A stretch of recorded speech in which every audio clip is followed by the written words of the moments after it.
इंदौर में पुलिस भर्ती परीक्षा में गड़बड़ी का एक और मामला सामने आया, जहां मल्हारगंज पुलिस ने एक युवक को गिरफ्तार कर लिया है। उसने लिखित एवं शारीरिक दक्षता परीक्षा पास कर ली थी। बुधवार को दस्तावेजों का परीक्षण करने के दौरान उसकी पोल खुल गई। पूछताछ में खुलासा हुआ कि परीक्षा तो सॉल्वर ने पास की थी। एडिशनल डीसीपी राजेश दंडोतिया के मुरैना निवासी दुर्गेश ने आरक्षक जेडी एवं आरक्षक रेडियो चयन परीक्षा वर्ष 2023 में भाग लिया था।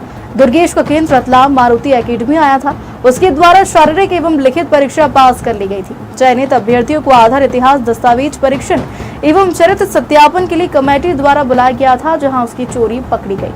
ये 15वीं बटालियन में जो कि 15वीं बटालियन है, वहाँ के निरीक्षक के द्वारा जांच की गई थी। चार लोगों की एक जो कमेटी थी, इनके द्वारा जांच की गई डॉक्यूमेंट्स की। बैतूल जिले के मोहटा गांव से दिल दहला देने वाली घटना सामने आई है, जहां एक विधवा महिला को रस्सी से बांधकर पीटा गया, जिसका वीडियो अब सोशल मीडिया पर वायरल हुआ है। घटना ग्राम मोहटा की है, जहां पीड़ित रजनी के पति की मौत के बाद उसके ससुराल के लोग उसे घर में नहीं रहना देना चाहते। हद तो तब हो गई कि पीड़ित रजनी को ससुराल के लोगों ने रात में घर के बाहर एक खंबे से रस्सी से बांधकर पीटा, जिसका वीडियो अब सोशल मीडिया पर वायरल हो रहा है। महिला की पिटाई के बाद लोगों ने डायल 100 को सूचना दी, तब पुलिस मौके पर पहुंची और घायल रजनी को अस्पताल लेकर गई। घटना करीब एक सप्ताह पुरानी बताई जा रही है। इसके बाद भी पुलिस ने जब ससुराल पक्ष के लोगों पर कोई कार्रवाई नहीं की, तो पीड़िता एसपी ऑफिस पहुंची, जहां उन्होंने ससुराल पक्ष के लोगों पर कार्रवाई करने की मांग की। मेरे साथ में मेरे जेठानी, मेरी जेठानी सुमन बाई, मेरे जेठ नाथूराम, मेरी जेठ का बड़ा बेटा पवन, उनकी बेटी संगीता, उनकी बहू मनीषा, इन सब ने मिल के मुझे बांध के बहुत मारा है। मुझे वो यहाँ रहने नहीं देना चाहते। बोलते हैं कि तू सब कुछ छोड़ के यहाँ से चली जा, ये सब हमारा है। पति की डेथ हो चुकी है। सिर्फ मोहटा में भर हुई।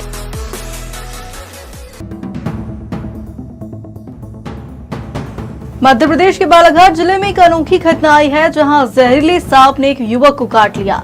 सांप के काटे जाने से युवक का तो कुछ नहीं बिगड़ा, लेकिन सांप तड़प तड़प कर मर गया।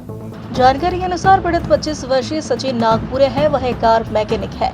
गुरुवार सुबह वह अपने खेत गए थे, तभी उनका पैर गलती से सांप पर पड़ गया।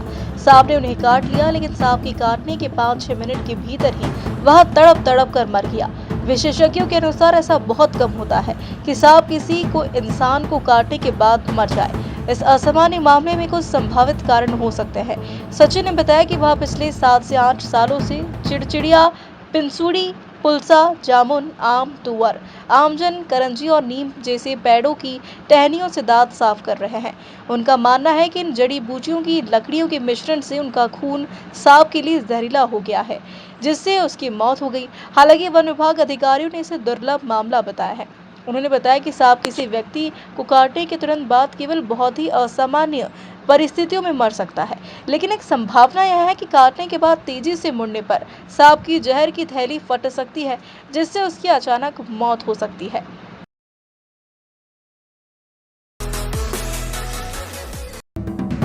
उज्जैन जिले से लुटेरी दुल्हन का मामला है। शादी के महज 3 दिन बाद दुल्हन अपने साथियों के साथ माल समेटकर फरार होने की तैयारी में थी, लेकिन ग्रामीणों की सतर्कता से वो पुलिस के हत्थे चढ़ गई। हैरानी की बात यह रही कि शादी के दलाल खुद को इंदौर विधायक गोलू शुक्ला का रिश्तेदार बताकर ग्रामीणों को धमकाने लगी। उज्जैन जिले के घटिया थाना क्षेत्र के ग्राम बिड़छोद में रहने वाले संजय बैरागी ने 16 जून को इंदौर की भावना मराठे से चिंतामन गणेश मंदिर में शादी की थी। इसके एवज में संजय के परिवार से 1,90,000 रुपए लिए गए थे। शादी के 3 दिन बाद भावना को लेने 2 महिला दलाल इंदौर से बिड़छोड़ पहुंची। उन्होंने दुल्हन की मां की तबीयत खराब होने के बाद कहकर भावना को साथ ले जाने की कोशिश की। संजय के परिवार को शक हुआ और उन्होंने तीनों महिलाओं को एक कमरे में बंद कर दिया।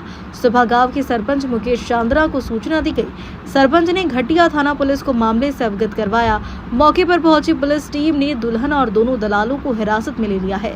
वीडियो में एक दलाल खुद को इंदौर विधायक गोलू शुक्ला का रिश्तेदार बताते हुए परिजनों पर दबाव बनाने की कोशिश करता नजर आ रहा है। फिलहाल पुलिस पूरे मामले की जांच में जुटी है और यह पता लगाने की कोशिश कर रही है कि यह एक संगठित गिरोह है या फिर किसी व्यक्तिगत ठगी का मामला। ख्यात कथावाचक मुरारी बापू के सूतक उल्लंघन पर काशी के संत और विद्वान आक्रोशित हैं। उनका मानना है कि माफी मांगने के बाद भी बापू ने धर्मशास्त्रीय परंपरा का उल्लंघन किया है। संतों ने मंदिर को अशुद्ध करने का आरोप लगाया है और शुद्धिकरण की मांग की। विद्वानों ने कहा कि वैष्णव होने का तर्क शास्त्र विरुद्ध है।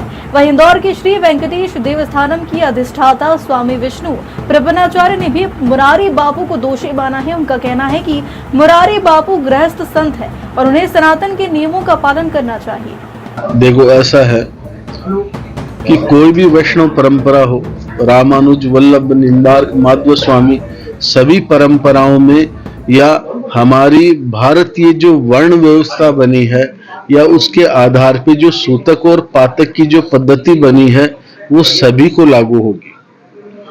क्योंकि वो गृहस्थ संत अगर संन्यास आश्रम ले लेते हैं तो उन लोगों को दोष नहीं लगता है, और विरक्त इत्यादि है परंपरा है, उनमें कुछ संबंधों में दोष लगता है, माता पिता इत्यादि में, बाकी में नहीं लगता। पर जहां